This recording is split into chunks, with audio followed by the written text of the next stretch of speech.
Service of Man,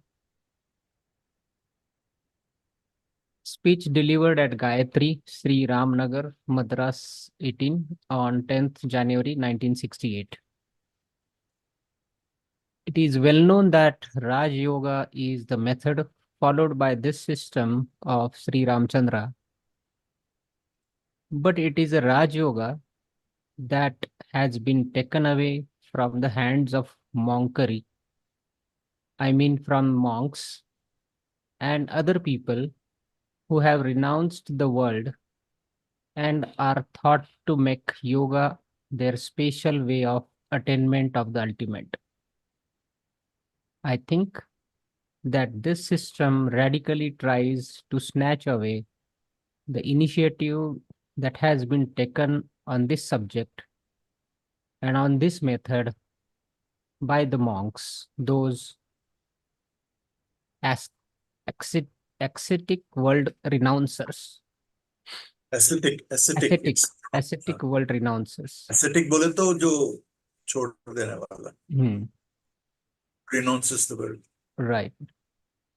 And has sought to restore it to its proper place in the life of the ordinary man, the householder. That is not a small thing, for nearly 2000 years, the monks have specialized in certain odd techniques called apparently yoga, but which had hardly related man or his soul with the divine being, who is the maker of all things in this universe.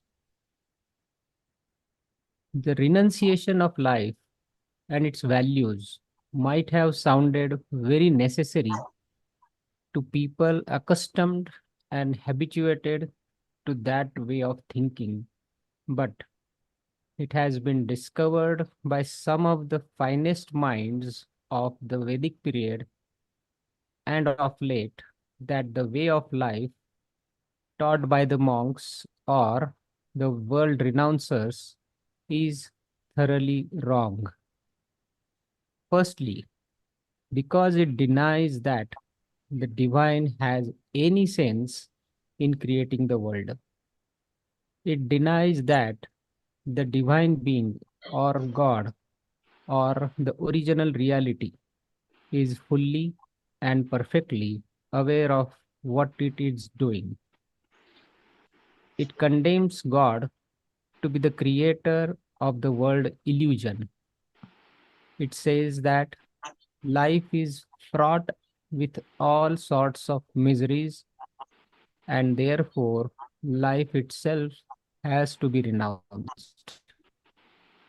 Having been accustomed to this way of life, we have always sought to run away from life in order to realize God. Well, you know what the results have been. Yoga has always been looked down upon not only by the householders, but also by the housewives and every man who had some feeling for practicing yoga was looked upon suspiciously by his family and by society also. During the last 1 century, we have had some people denouncing the whole practice of Vedanta, which centered on the twin principles of Vairagya and Dhyana, whatever they mean. The correction The correction that was sought to be made by the Indian reformers during the past 1.5 centuries was Rama.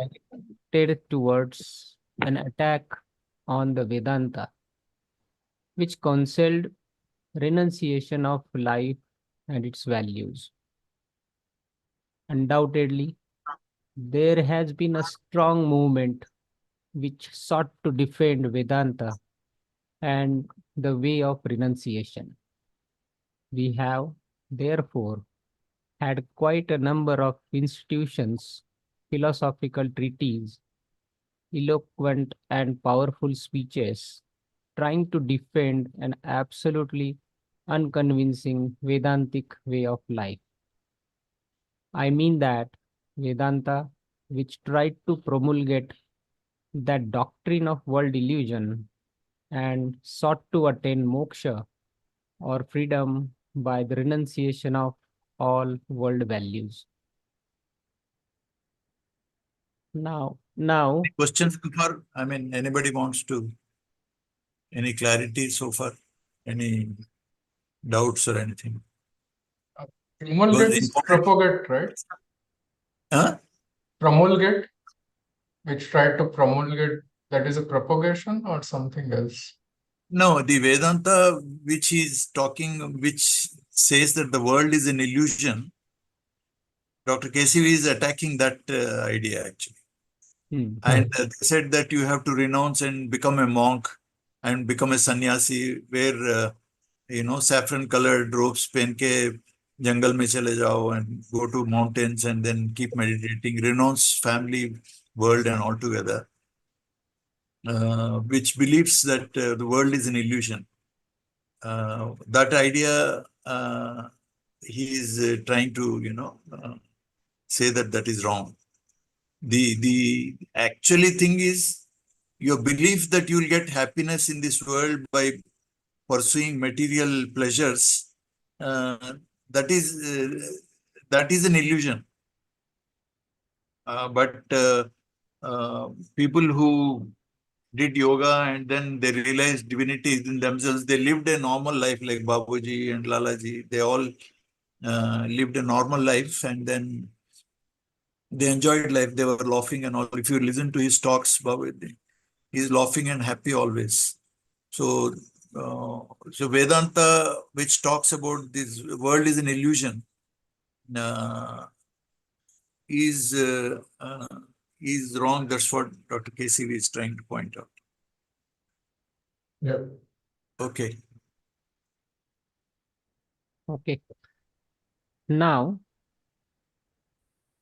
if this was the condition and we found ourselves defeated politically and defeated morally in our lives by the promulgation of these doctrines of the Vedanta of the particular brand which I mentioned, it became clear to many of us that we want a world affirming philosophy rather than a world denying one. And we wanted a philosophy which will connect us with God in the aspect of his creative joy rather than his uncreative sorry uh, rather than his uncreative misery and illusions. Now, if we study the tendencies in the several movements, on the one side we have Ram Mohan Roy, Keshav Chandra Sen, Tagore, Sri Aurobindo, where you will find the world affirmation more important rather than world denying Ramakrishna Vivekananda school on the other.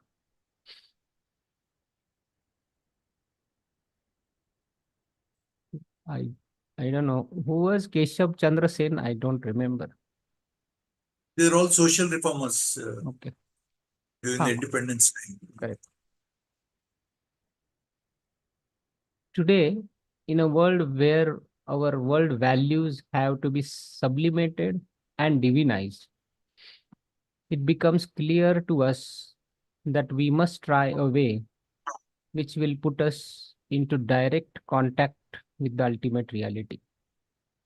I can mention in this context the studied efforts of many of these reformers, whether of the rightist or the leftist variety, the illusionist and world denying philosophy, or the realistic world affirming philosophy, the fact that they thought that man was more important and that the service of mankind is higher than the service and knowing of God. Well, we know what this can lead to. We have many people who think that it is enough if you serve mankind in order to attain the divine. The spacious reason is that once you try to see God in every human being, it would be enough to cultivate the habit of seeing God in everybody and serve the God in everybody. Theoretically, it sounds well enough. Practically, you do not know what service you can offer to the soul of each individual. I do not know what justification there can be for the type of service we are trying to render to mankind, and whether these several schools or systems or these eloquent versions of the Vedanta have uplifted man to a higher degree of consciousness and concentration of universal values. One idea has at least been missed. Man is not perfect, is not the embodiment of God as he is at present. He has yet to become the embodiment of God, has yet to become the temple of God. A stone taken off the street has got within itself the potentiality of God, and therefore the worship of every stone in the street, prostrating before it if you can. Would it be an argument? If ever you have any fancy for worshipping idols in the temples, well, I think there is a process of consecration or deification of a stone. And so, also, unless you can deify man, you cannot worship him. And what is the process of deification of man? I consider we have missed our whole purpose in the religions when we have taken man at his worst and thought that he was God himself. We have yet to develop man as the embodiment of God. We must make it possible for every human individual to be divinized, to become an abode of God. And how this is possible? By the service of man in the hospitals, the service of animals in the goshalas, or in any of the pinjra poles, or any other leper asylums, I do not know. Whom are we trying to sell? Let me know. But that doesn't mean that I am harsh. I don't want you to be harsh. I want you to be kind.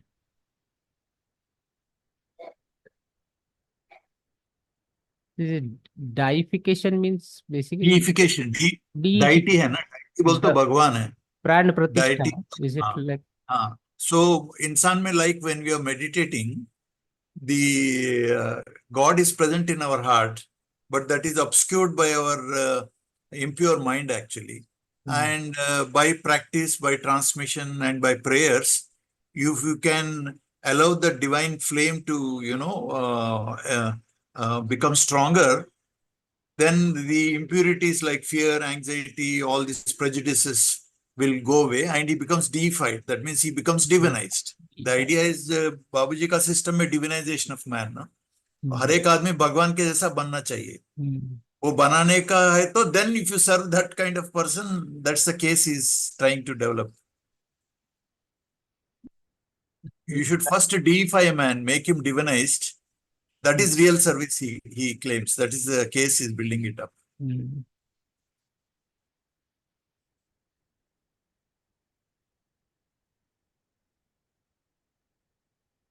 Okay. But this deification was not possible in Vedanta system, right?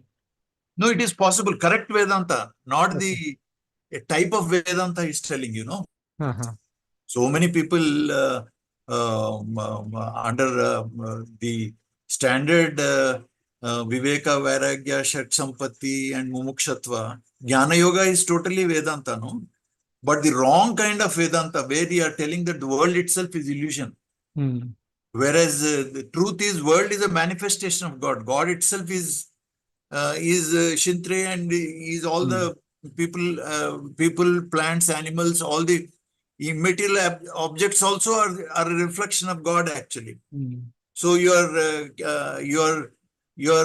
saying that this is an illusion. Actual meaning is illusion. Your belief that you will get permanent happiness in this world is an illusion. You will not get it. You will get permanent happiness only when you go to the reality, not to the reflection of God. That is the idea. So he's only criticizing one particular kind of Vedanta.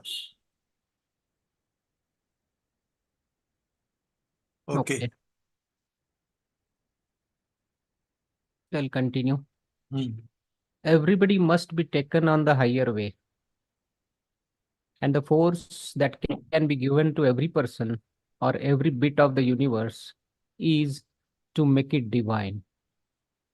Have you achieved it by your process of serving, by your process of useless love, which keeps men as they are and perhaps degrades them by the humiliations that you inflict on them by serving them? I don't know how you would relish this phrase, the humiliation that you inflict on every individual by serving him, by keeping him down to the state to which he belongs, rather than lifting his vision to the state to which he should aspire. Now, if you can take it in that way and in that measure, yoga is not for the weakling. Yoga is for divinization of man, to make him more and more worthy of his great heritage and possibility. Namely, that he is, in fact, in the process of evolving into, of unfolding himself into the divine. And what is that process? What is that alchemical touch which can transform man from the beast? He is a man, infirm in every sense of the term, impotent against himself, and raise him to the level of a divine, peaceful, harmonious, integrated Mahatma. Not everybody becomes a Mahatma by having one virtue. One must have all the virtues to be really called a Mahatma. And that doesn't mean that I have a criticism to make against the series of names that are being given to all and sundry. We have yet to develop the full possibility of the human nature. And I believe it was fully recognized by the great work of one of our most illustrious men that all life is yoga, and you must practice yoga for life, for infinity, and the divine. This was a voice which was spoken by Sri Aurobindo, and I have no hesitation in saying that it was a profound truth he told us rather very early at the beginning of this century. But I am both long. Yeah. I will start reading from here. Okay. So he says, Aurobindo, this was a voice which was spoken by Sri Aurobindo, and I have no hesitation in saying that it was a profound truth. He told us rather very early at the beginning of this century. That means the whole life. Subah utke sote samay tak, whatever activities you're doing, thinking, your action, your behavior, everything is yoga. Whole life is yoga. But I'm afraid that the great promise that his philosophy gave to us and his yoga gave to us has not been as successful as it should have been. Why? Firstly, the reason is that he somehow thought that a penultimate reality is more important than the ultimate reality, and that the ultimate reality will abolish our whole being if it came to participate in the life of every one of us. And the penultimate reality which he had before him, what he called the supermind, he thought would do more work and also show gradualness in the evolution of the divine man. I'm not sure whether his optimism was justified. I have every reason to think that it has yet to be justified.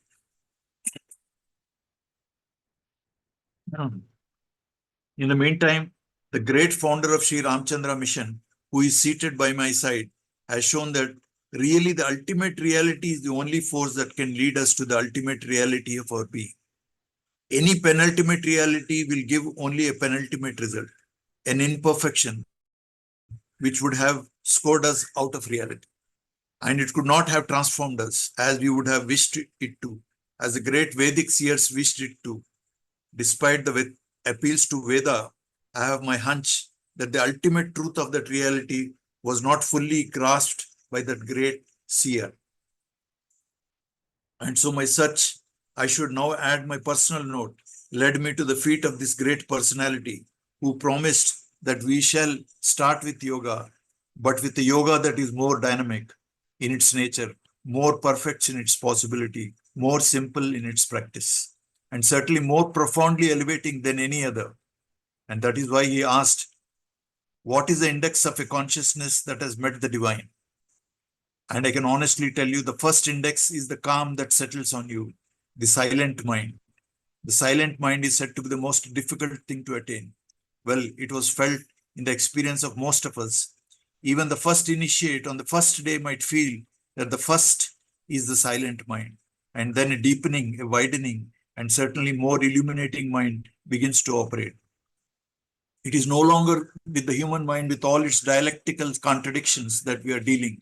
In fact, the first sutra of the yoga, Yoga Chitta Vritti Nirodha, appears at the very first, and it is very first sutra of Patanjali, which shows that the very first thing, if you have had yoga, is to get this silent and calm mind. And it is not an unconscious mind. Please note that. Nor is it a purely conscious mind. It is neither. It is something which hovers a little above the unconscious and the conscious minds. A different mind begins to operate in our consciousness. In one sense, if I were to be adulatory about the achievements of some of us, I should have said our mind is something very different from the minds of other people. And we are quite a different species altogether already. But I won't harbor that peculiar claim. I would rather say that we have started on the real journey with the yoga which the divine has initiated in us, by the specific principle which he has brought into being, namely the principle of transmission of the divine thought, which would become our divine mind and grow in that light and by that force. Now here the service of mankind becomes a very different. You find that the moment this mind is introduced into the consciousness of any one of the persons who is suffering, it is mental torture more than the physical, as Nietzsche would say, it is better to suffer physically than mentally. If you can give relief to the mind, remove it from its fearful concentration on itself, and try to develop a fearless life, then you find the starting point of a real spiritual revolution. The spiritual revolution is started by the introduction of this new consciousness. It is not radically different because it is the primal consciousness, the divine consciousness, which somehow by a series of degradations or entropies has tended to become what it is, materialistic, mechanistic, certainly a consciousness that is in holy fear of itself.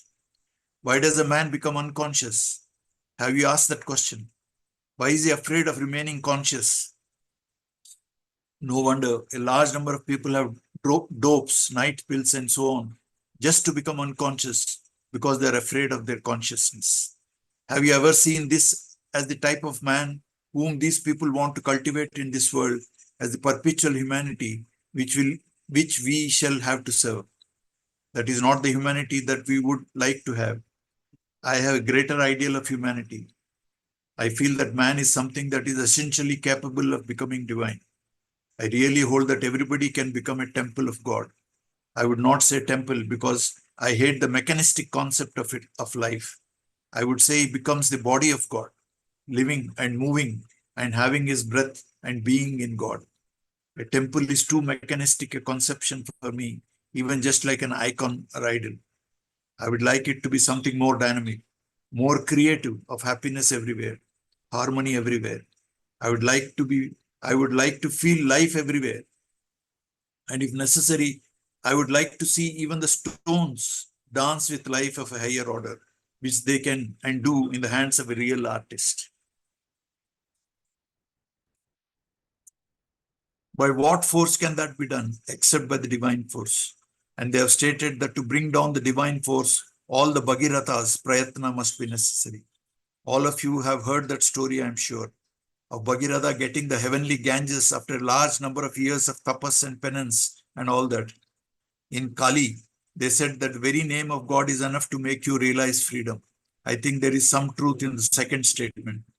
But what is the word of God which you would like to hear? What is the breath of God which will make you eternal in life and which is easily available? Which man has presented this particular thing as the easiest thing you can have, the simplest thing that you can possess, receiving which it never leaves you, nor you leave it?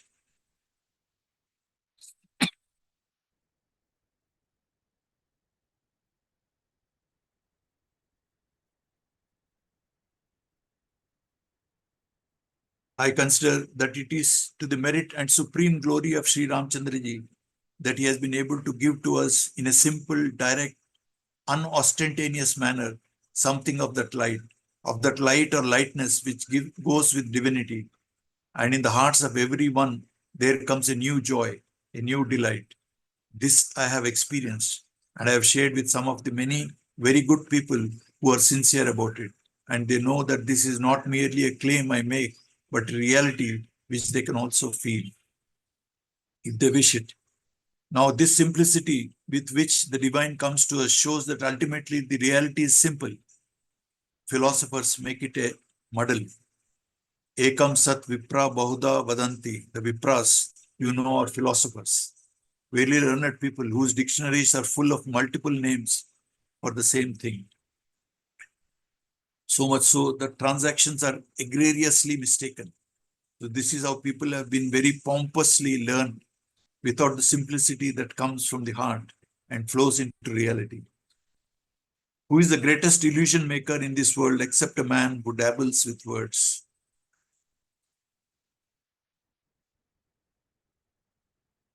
Now we are in touch with reality. Even this evening, one of my friends petitioned my master to give a speech. He said, well, I have given it to the philosopher who is seated by my side. I think I'll just take a little liberty to decry myself. Now here I say, reality is so simple that it is beyond words, an act of love or self-giving, which is the meaning of love. Giving of oneself and one's whole life breath for the resuscitation of man into God. If that can happen, what more miracle do you want? What is there that you want greater than this service, which is rendering to us?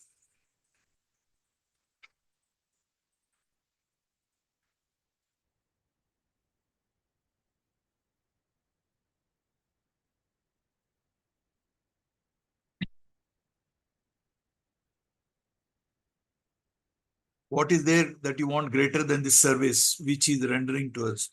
Sri Ramchandraji makes it very clear. Can I be of service to you? That is the way he speaks. And to that which is the real you, which can grow, which can get the peace which is necessary for our very sustenance and existence. And a continuous process of self-giving of himself to every one of us, not only to one man.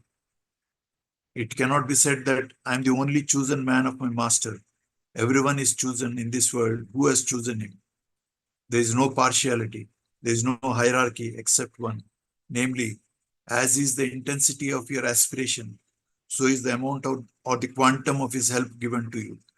If this can be understood, anybody can test him at any time. Here is life, which is yoga. It is a connection with you, which he establishes. It is difficult for you to establish a connection with the infinite, but it is easy for the infinite to establish a connection with you, the finite.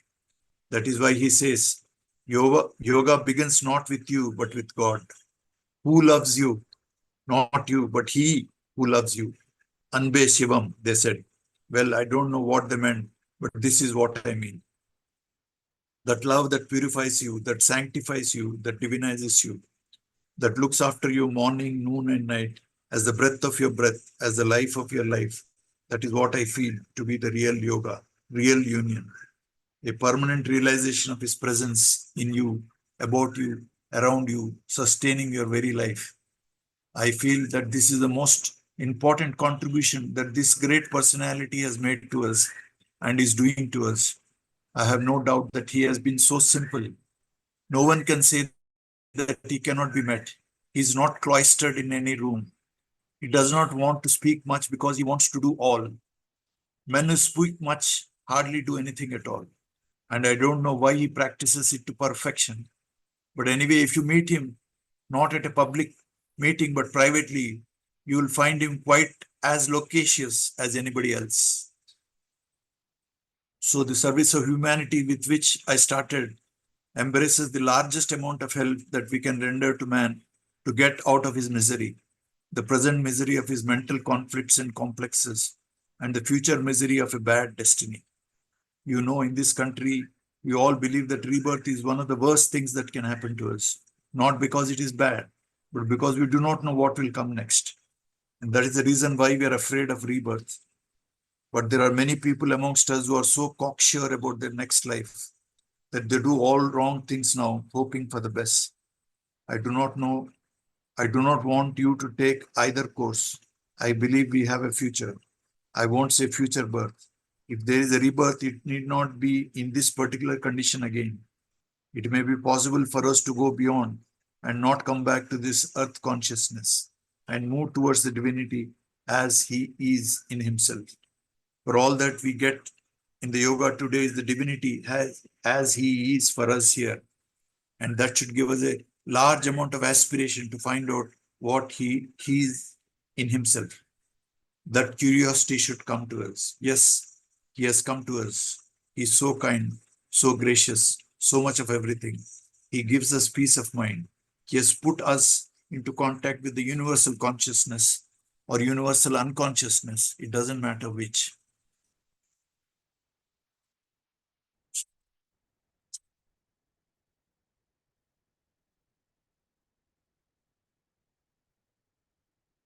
But what is he in himself? Has anyone asked this simple question? What God is in himself? All of us speak of God as he is for us and what he ought to be for us. Have we ever asked ourselves what he is in himself and for himself? Now, that is a way of a higher evolution.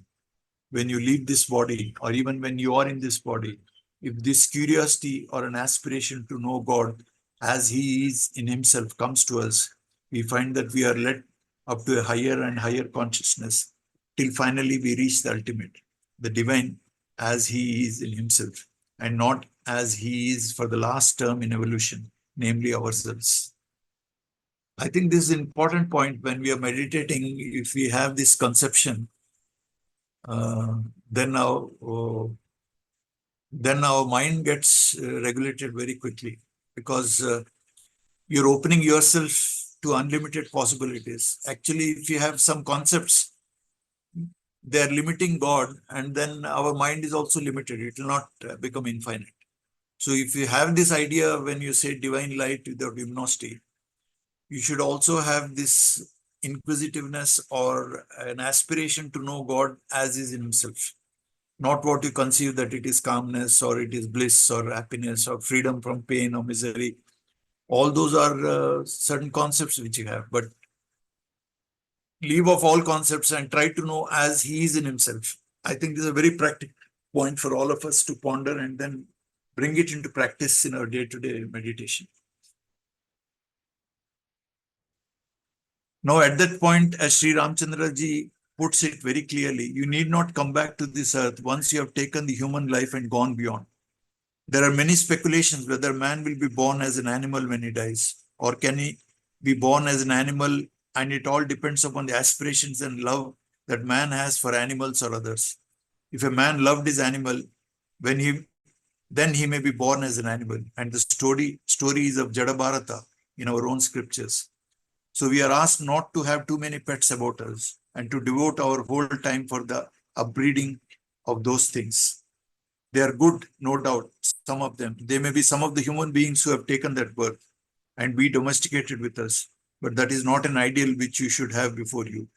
Now, if you drop that point and you seek man in his higher evolution as one who is conscious of his higher destiny and that he should not return to the human level, then his consciousness is taken up by the master, not only in this life, but it goes along with you till the last point of the divine is reached. It may be asked whether it can be realized within this lifetime. That is, can you know God as he is in himself, even in this body? According to Sri Ramchandraji, it is possible to have the ultimate experience of God within this body. Because the yoga is to be perfect and is perfect. And the force that is introduced into you as a divine thought in transmission is really to fulfill its final and perfect purpose, then it must lead you to that ultimate point. The ultimate truth must meet the ultimate reality. This is possible. And one of his endeavors has been to show how that is possible in the lives of some of us. I hold with all humility that to a large extent, he has made it possible for my humble self to experience that point. And of course, I am no exceptional man. Every one of us is exceptional to God, provided we can dedicate ourselves to their discovery and attainment. As he put it, I'm always waiting to serve people in the higher reaches, provided they give me the opportunity. Quotation ends. They're written in the works, and I know that he means it. And again, he's looking out for men who will give him the opportunity to take them to the ultimate point, the divinity. Well, here is a challenge to the human consciousness. All that I can say is he puts it so humbly, but so firmly that I have no doubt that he means it. If one could offer oneself to him with all the love that he is capable of, which may be just very much less than what he has of his love for you, then the transformation of human nature into divine nature, even whilst we are in this body, is possible. Yoga then would be complete in a double way, a union which you have started with him by acceptance of him, and a dedicated endeavor on his part to lift you up to the highest levels. The two things can be side by side and operating simultaneously, and would bring about the final supreme result. Here, there is no need for metaphysics, not much of it at any rate. The assurances are, firstly, your goal must be there. You must be definite that you want to reach the divine nature and the divine state, which is a possibility within your hands. Secondly, you must accept for what it is worth in the beginning the guidance of the personality who can put you in touch with that consciousness and guide you on, who is watching over you, whether you are before him or not before him, who practically demonstrates his omnipervasive capacity. Distance or time or condition do not seem to impose any limits in his capacity for transmission. This is my humble experience about him. And in my work, I haven't found any restrictions on this consciousness. Thirdly, you must know that this guide is God himself who has condescended to take you up. And that is why he can take you to God. God alone is capable of leading one to God. But don't impose any strain upon your consciousness at the beginning at any rate. There is no question of you immediately being told, well, your guide is a God and you must worship him as a God. Please, your guide is a guide. He may be a God, but use him as a guide. Now, if you can take that practical attitude without a metaphysical fear complex about God, his sovereignty, omnipotence, creatorship, and so on, you have a friendliness that comes with God, an association with him, a fellowship with God, and that makes it easy for you.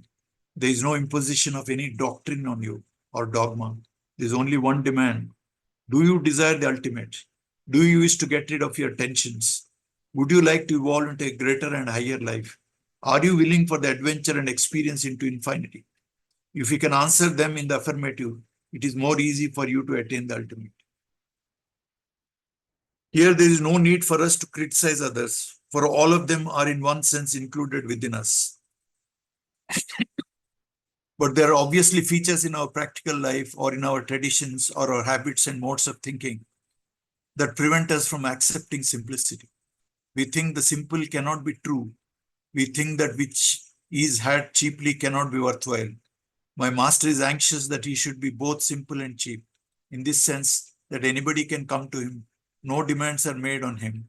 In fact, I have known that he has been anxious to help others and say, inverted commas, well, these things do not prevent me from helping you. So he has offered his own services many times. He has been free with his money and with his time, trying to go and help people who are in need of him. That shows not merely a natural generosity, but an intention to show that God, as in Tagore's poetry, can work anywhere. It is only the proud scholar that is afraid of moving anywhere. And since he holds that he is no scholar but a practical man, he is available to one and all. That makes it difficult for many people to accept him as really a person capable of leading us to the ultimate. But since we are discerning people and God has trained us in the ways of simplicity to a certain extent, we in India are able to see that the most simple person is likely to give us the truth rather than the most complicated man. My own experience of my master has been that he is more simple than I ever thought simplicity could be. That is why he had endeared me more than I could myself understand. And sometimes I was really afraid whether his love was a bondage to me. Well, the word bandhu is one who ties you up, a relation. Now I was thinking whether my master is a bandhu in the sense that he is binding me up. But one thing that I realized was that there are bondages which limit us. There are bondages which free us. And all bondages do not fall into the same class. Here is a personality that was out to liberate me at every step. And if I felt bondage, he was able to remove the bondage at once, just as he removed my tension. But this is a superior divine bondage to a man who felt that it is through freedom that we realize freedom and not through bondage. The means and ends must be this of the same order. Liberation alone, freedom alone can lead to freedom. Yoga of freedom, as I may describe this particular process, reveals to me that God is absolute freedom. And that is why I want liberation. I have it the moment I touch God. In fact, my liberation started the moment he began to touch me. I have never had after that any bondage to idols or bondage to ideas. There's only one thing I had, freedom. And I feel that this supreme simplicity of freedom is necessary for every man in this world so that he can make the world free and a place where human individuals can grow to their fullest divine stature.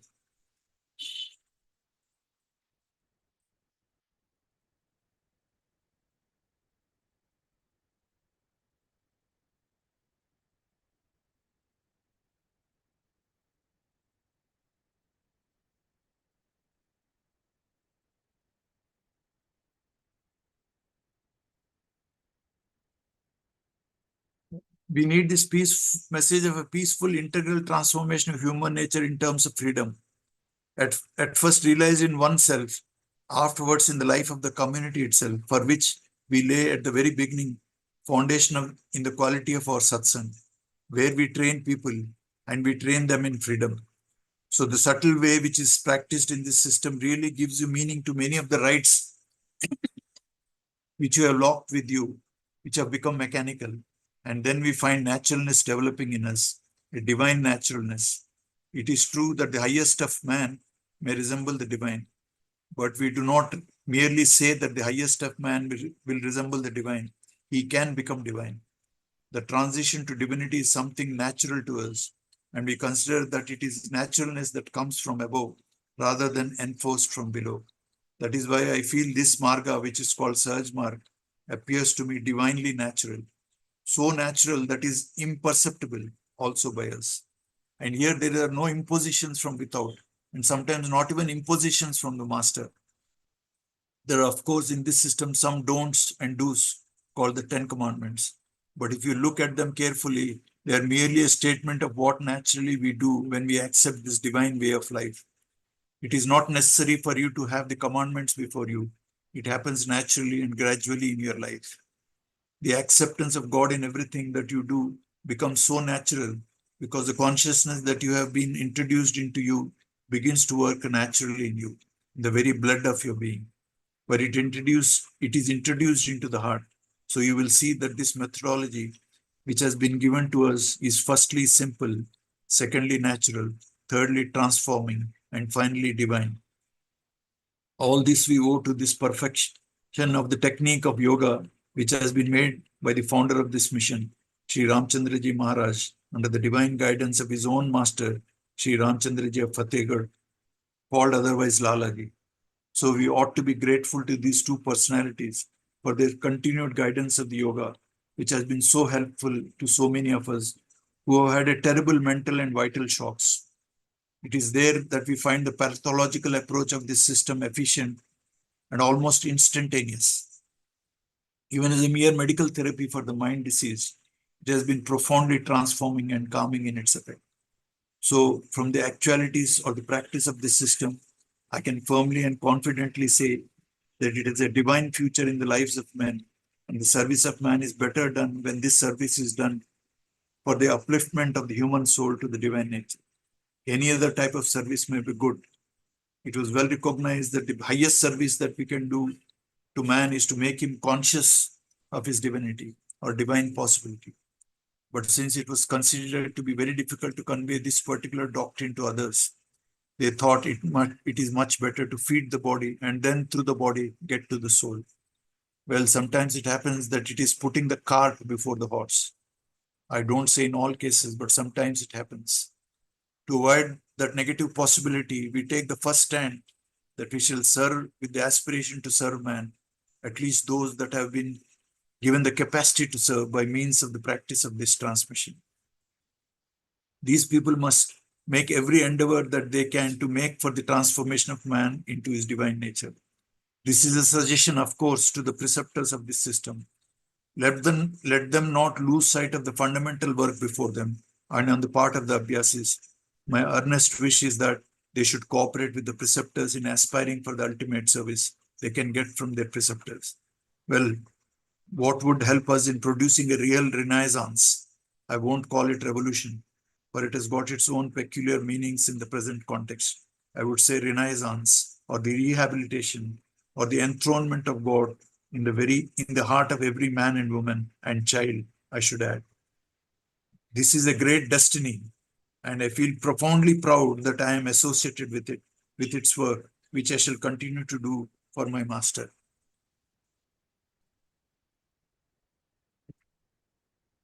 Very long talk, but very inspiring talk, and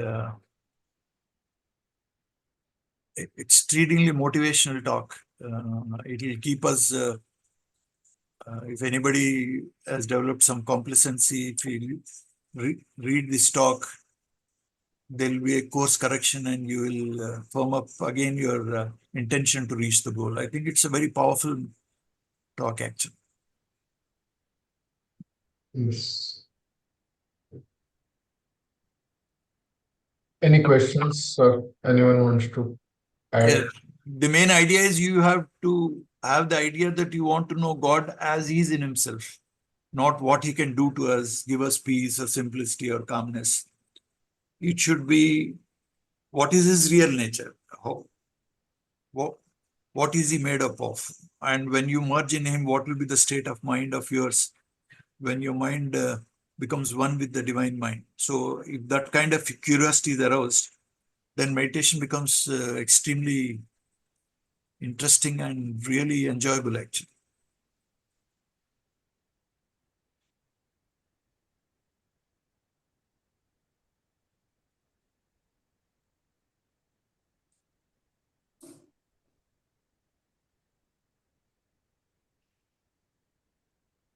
Any questions or comments? It was a lecture given to common people there in Gayatri, in Madras, in Alwarpet, actually.